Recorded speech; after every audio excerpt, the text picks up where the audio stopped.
Hi. Hmm? You know what this is? What? This is the video on so we can do today's video about something of importance related to Wing Chun. Since we're just doing a little stretching break, I thought this would be an ideal time to talk about some of the format changes that you've made to Wing Chun classes here. Well, So it used to be fairly open. why don't we come down this way, closer to the calligraphy, so we can show off how beautiful that is and talk about the school.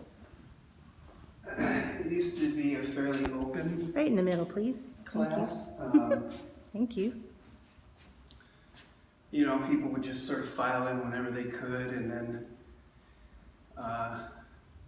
just sort of jump in and start practice. But I kind of realized over time that people don't really know how to practice. Yes.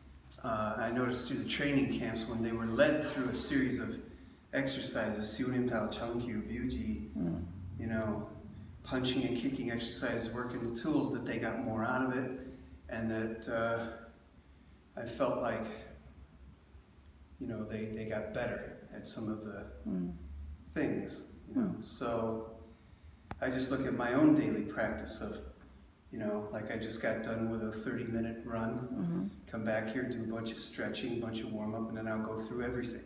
Right.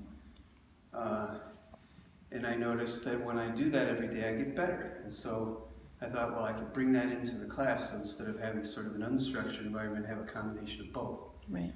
Where people come in and you do forms practice, you get questions answered, then you do, you know, tools training. So punching exercise, kicking exercise, footwork exercise, a little bit of self-defense practice, you know, tan, gan, gyo, pak da, things like that. And then we go back, and everybody goes back and they go start again with dan chi sao.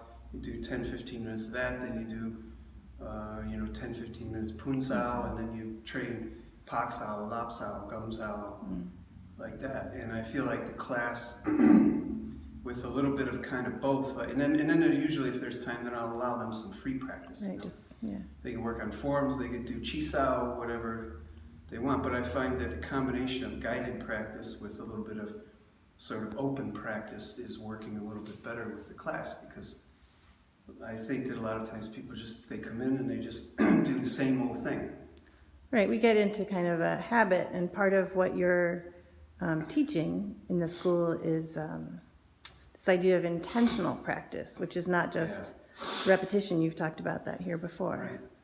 Yeah, and then I found an old video where Sifu was talking about how Yip Man used to run his class. Oh, Sifu Yip Ching. And he explained that at every class, Yip Man would have people do Siunim Tao at the end of Siunim Tao, 50 punches. And then he would have them do Chum Kyu at the end of Chum Kyu, 50 turning punches. Right. And then they would do Byuji, and then they would practice 15-20 minutes of just Pun Sao practice. Right.